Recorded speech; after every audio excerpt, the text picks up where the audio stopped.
The numbers are in. I think it's a disgrace. Loaves and Fishes friendship trays hit a record in June. Nearly 11,000 people had to depend on this organization for groceries. That's troubling. Listen to this. Those numbers have never reached that level in the organization's nearly 50-year history.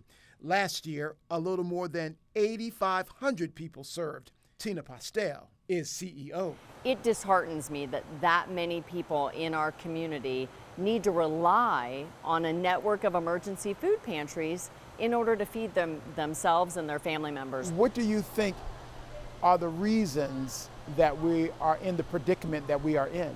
The number one driver that we hear most frequently is that we have an affordable housing crisis and rent eats first here in Charlotte. Postel says there's a misconception about people who struggle to pay for groceries. Many of the families and individuals that we're serving are gainfully employed, but they're not making a livable wage that can keep up with the rising housing costs, electricity costs, and just general costs of living. That's a blessing. Meet Randy Wallace. He knows the importance of getting free groceries. I'm a disabled veteran along with a lot of other ones, and especially around this area here, there are quite a few veterans and limited income, so it's a very helpful supplement. Wallace says oftentimes rent, utilities, and other bills get in the way. You have to really stretch it, and the extra that we get from Loaves Fishes, it helps bring it kind of together until the next month. In Mecklenburg County, nearly 15% of residents live in a household that's considered food insecure. People are about a paycheck away from problems. If June was bad, what about July? I haven't pulled July numbers, but I will tell you I already know they're going to be high because I listen to our phones ring nonstop, 8:30 to 4:30, day in and day out.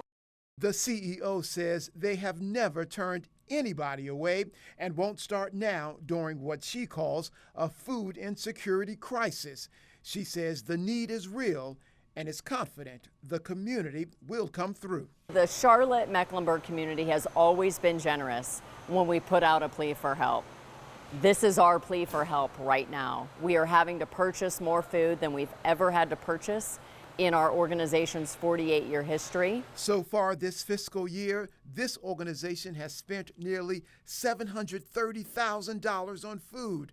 Last year, nearly $250,000 needed to cover groceries. How have you had to change the way you do business in order to meet the need? We have figured out how to be more efficient and how to operate a more dignified way, and that's through grocery home delivery. It's a free version of Instacart. It's important groceries handed out are fresh and healthy. We have moms that will literally choke up when their bag is filled with oranges. Why?